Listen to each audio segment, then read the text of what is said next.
Saan? Kaya pala parang wala. Hey guys. Doon tayo na Baha. Baha sa Digo City, Davao del Sur. Digo City, Davao del Sur. Caños River. Ano pangalan? Caños River. Caños River.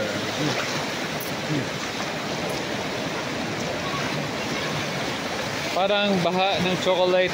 Galing sa bundok ni Apo. Mga Apo.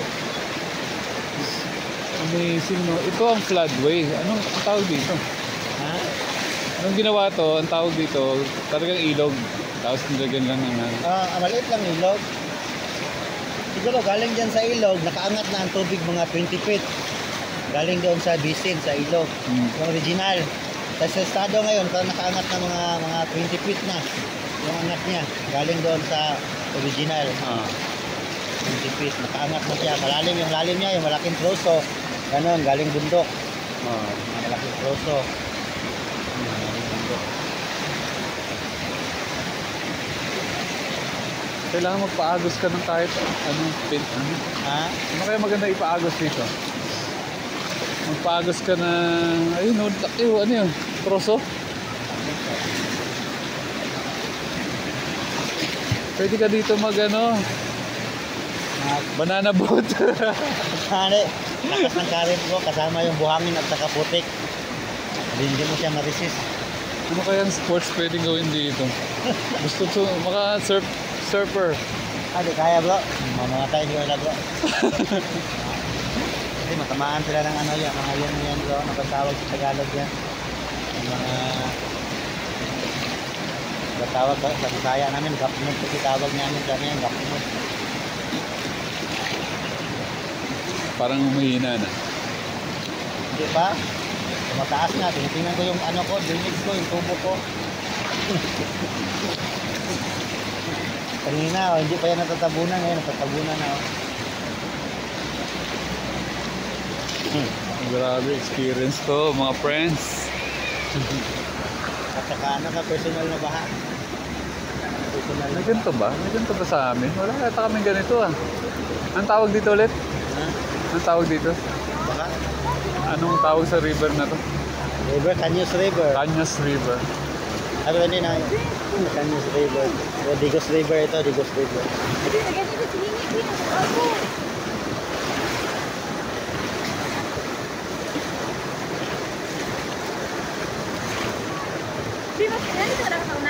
Dire, dito. Ibig sabihin, Yung year 2013 bro, tubig hanggang dito. Napuno yan ang tubig. Yan, napuno. Tapos kinumagahan. Pinapump ko. Tapos naman isang linggo. Nakakawin ng tubig, hanggang doon. Parang malaking lawa ito. Parang dosin. Malaking lawa. kaya linis mo yun. 2020 ang tubig hanggang dito. Tapos yung flood control yan, sira yan, bago na yan ulit. Yung original yun, yung mababa.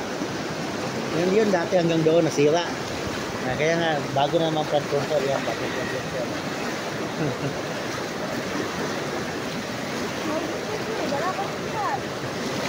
May parating na saging. Ha? May parating. Naglalakad na saging. May naglalakad na saging. Saging. Ha? Naglalakad na saging. Ibig sabihin, nakuha lahat ng lupa ng bundok. Dito soil erosion. Erosion. Punta sa dagat. Galing dito mga 3 kilometro dagat na. Dagat. Dito nga proso. Mga kahoy proso. Ano lang? May abangan yung tao. Sinong kukuha ng saging? May pa kaya ano kaya? May prutas kaya yan?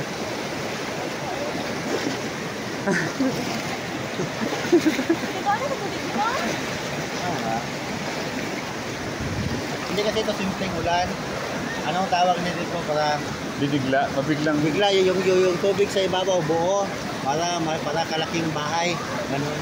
Hindi siya nag-precipitate. Ganun. Yung natamaan na lupain doon naging parang lawa. Kasi hanggang doon. Tapos bagsak. Okay, balik na lang. pero laging ganyan chocolate. Laging ganyan. Walang ano. Pero pagkabukas ito, medyo resid na ang tubig, medyo clear na, mas napakalamig, maligo, sarap maligo. Kasi tubig, marami na ito, dami mga bahay na. Pero pag baha ganito, pag kinamugahan, kung maligo ka, sarap. Ma-energize ka, malinis na. Lahat ng basura, tingnan mo basura, dami basura, kanina pa yan. Punta lahat doon. Ano talaga eh, may kusa ang nature eh. Yan, lilinis yan. Kasi yung halimbawa, yung bote, bago yan makarating sa dalampasigan sa dagat, ano na yan, parang giling na. Giling na yung mga bote, yung mga lata. Ngayon, nagiling na yan. Hindi kaya yan. Hirap yan. Iwan ko kung sinong tao makaano nito. Challenge. Wala. Mga swimmer siguro. Swimmer. Hindi kaya bro.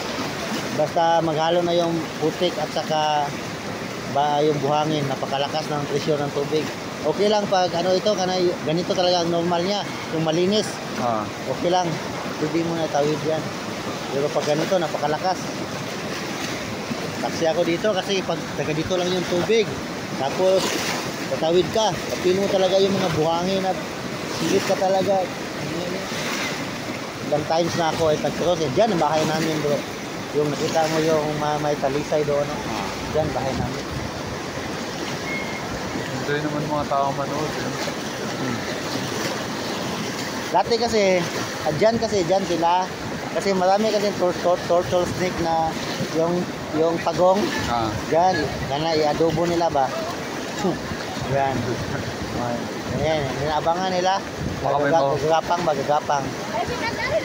Dito, kahit dito nga, meron yung dyan. Gagapang. Malaki ng iba.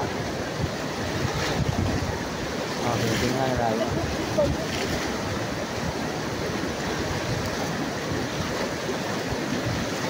Kaya magandang sports na maisip.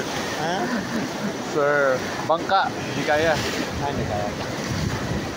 Pakalakas yan bro, yung current ng tubig na. Kasi sa CDO na-try ko na yung water rafting. Water rafting. Iba yun, iba to. Mahulog yung cellphone mo dyan bro. Hindi ba? Bye-bye na yan. Goodbye, cellphone. Ilang minutes na? 7 minutes. Enjoy ba kayo mag-watch? Bablog ko to sayang naman. Content to, content. Last 5 minutes. Lakad-lakad tayo konti. Narinig nyo ang kwento na ang katakot pag nalaglag yung cellphone mo dito, goodbye na. Lakas lakas ng daloy, hindi ka pwede dito kamaling malaglag. Pag nalaglag ka dito, ano naman natutunan natin sa ganitong klaseng buhay? Ganitong klaseng experience. Wow, grabe. Minsan na first time ko makakita ng ganito. Ayun, may dumadaloy na kahoy. Pwede ka sumakay dyan.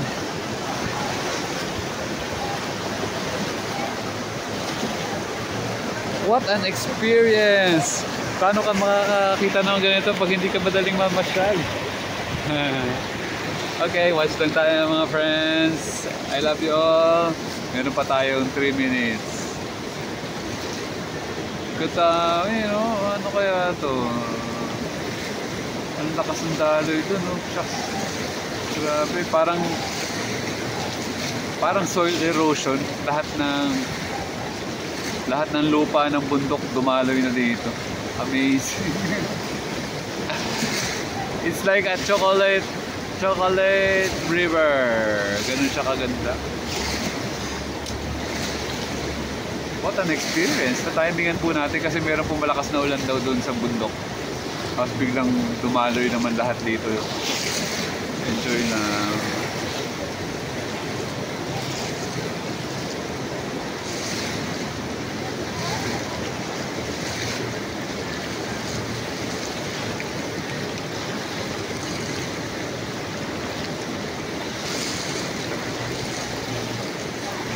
Grabe.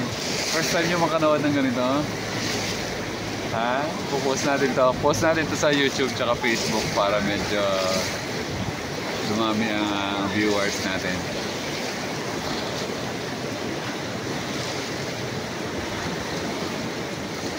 So ngayon po, nandito tayo sa Digos. Nandito tayo sa Digos City. Galing po tayo kahapon ng Jensan. So ngayon ay wala na, enjoy lang, enjoy life. Papunta tayo baka bukas or mamaya makauwi na tayo ng Davao City. Mamaya picture tayo para meron tayong remembrance sa napakatinding Chocolate River.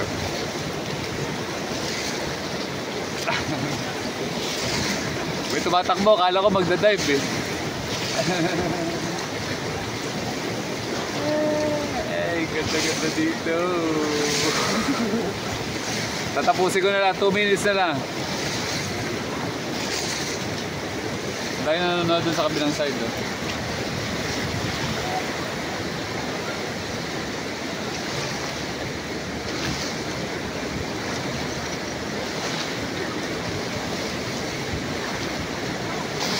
Hindi ko lang, pwede pala mag-focus. Pwede pala mag-focus ng ganyan. Chocolate River.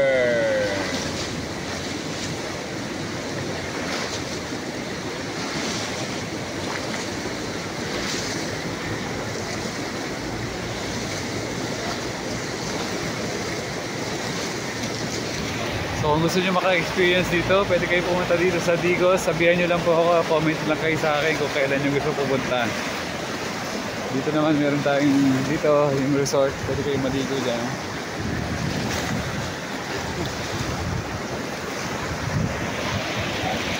Thank you for watching. I love you all. Buhay sakto lang po tayo ha. Para lagi tayong malaya, masaya, at payapa ang buhay. Ito nga pala ang ating friend, si Bro Ray. Bye! Nice nyo yung buhay sakto. Buhay sakto.